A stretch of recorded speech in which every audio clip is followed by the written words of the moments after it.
Hi, Amir. Just on that, because Kell was kind of talking about how he's feeling good, and he'd been thinking about hoping that he can keep going on beyond this fight. Do you Yeah, feel similarly then? Because obviously you're yeah, saying definitely. you're in great shape and you feel Yeah, good, and in a way, the break that you've had can that extend your career beyond this then? Because it I seems like think you'd so. be fresh again. Yeah, no, definitely. I think so. And with the break I had, obviously it was a long break, and even when I started to train again, it was really really hard. And as I mentioned earlier, when I came into Colorado and I came to Omaha last time, I found it really hard, and I thought, how am I gonna do this? How am I gonna do 2 sessions a day every day? And on Saturday and Sunday, you do 1 session a day. I thought, how am I going to do that? There's no days off you have. But the body is so smart that obviously I'm coping with it. I've done 5 weeks of training already, and I feel so much stronger. And I've never felt this strong in my life, and I do feel that I've got a lot left in me.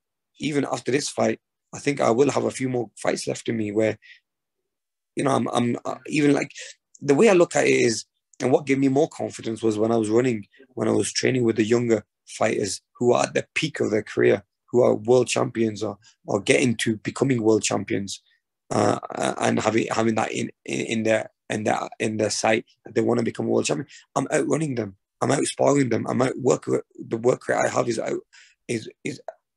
outpointing them. So I'm thinking, wow, if I'm doing this against some young fighters who are fresher than me, because at the end of the day, look, I am 35 and I've been in a lot of wars. My body has had a lot of beating. So, but still I can still manage and I can still cope with it. Look, when you look at my life outside of boxing, I think I live a reasonable, clean life. And I think that's what's going to help me going into this fight as well. Even though being 35, Kell is a very similar age to me.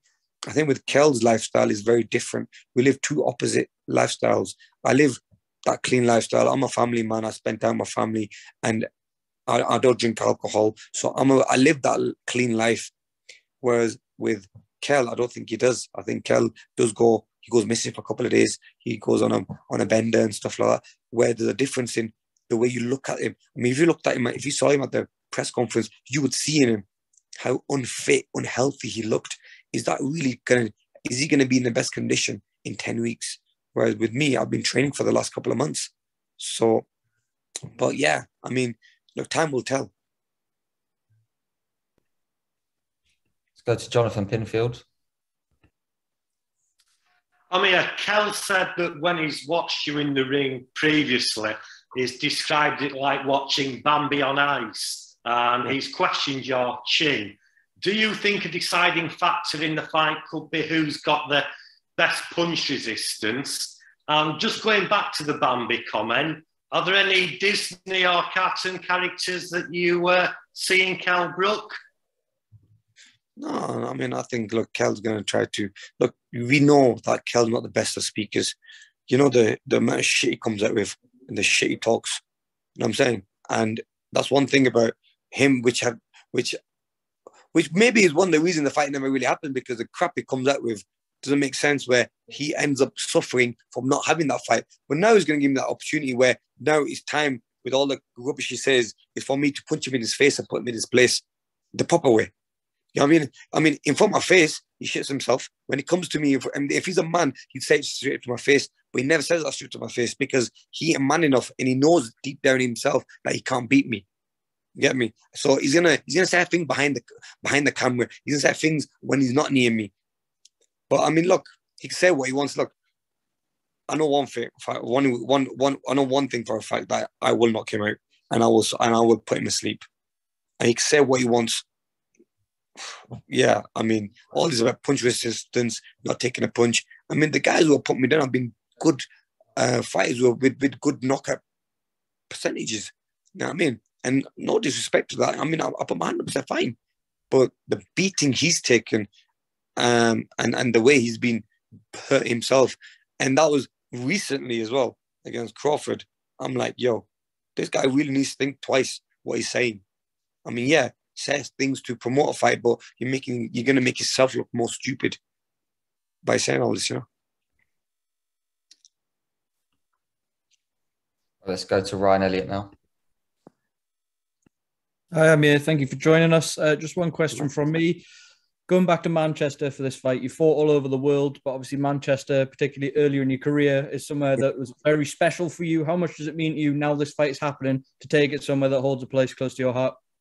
I mean, Manchester is one of them places where I've had my first defeat, and then I won a world title there as well. So I've had good and bad, but to be honest with you, it's been more good for me than bad, because I think that loss that I had against Prescott for the first time was probably a blessing in disguise for me, because it made me work harder. It brought my feet back down to earth, and and I think I needed something like that at that time, because I thought I was the best. I was going to become a world champion, do this, do that.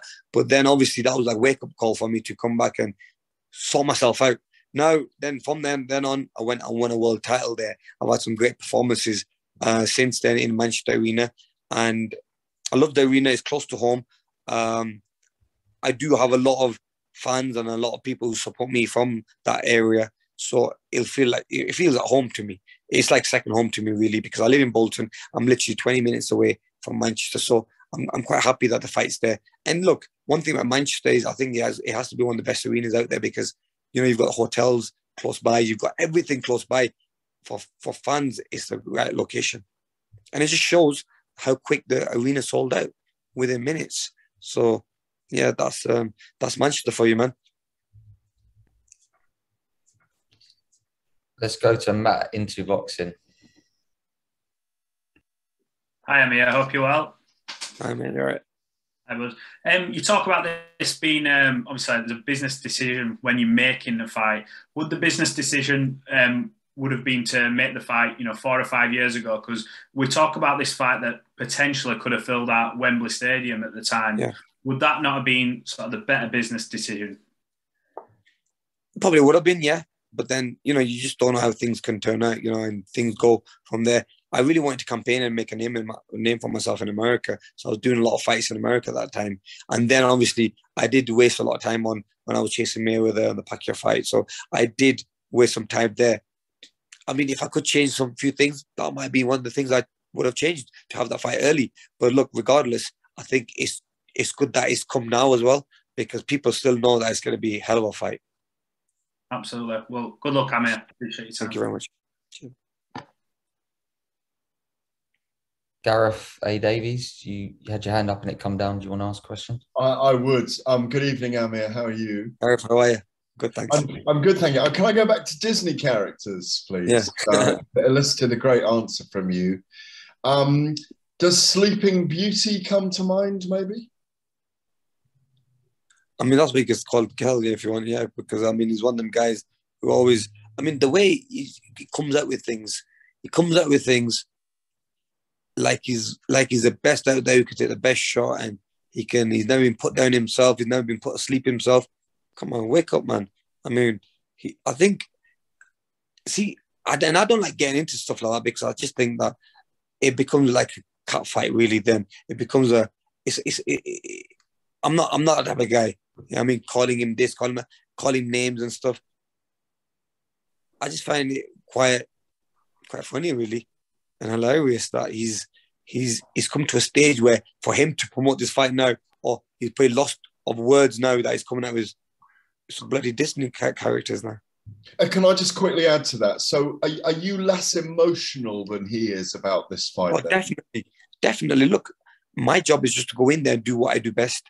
With Kell, he's very emotional because he's wanted this fight for a very long time. He's very emotional because he's seen my career do so well in America, come back to UK, sell at arenas, and have, and make a lot of money in the sport. So yeah, I do feel where he's coming from. He's going to be very emotional, but his hard work and his hard work dedication. Also, he keeps mentioning about the Olympics that I went to Olympic Games. I went to Olympics because I was the best out there to go to Olympics, and I qualified. The whole team that we had, no one else qualified. If he was really that good of a fighter, he would have been picked over me, but he never was, because I was always the better fighter. Even now, as a professional, I've achieved a lot more than him. I've done better than him in my career, and financially, I've made a lot more money than him because I'm a better fighter, and that's what he needs to understand. But he's very emotional on that, saying that, why did I get these opportunities where really it wasn't me getting these opportunities because of I'm a nice guy. It was because my skills talk for itself.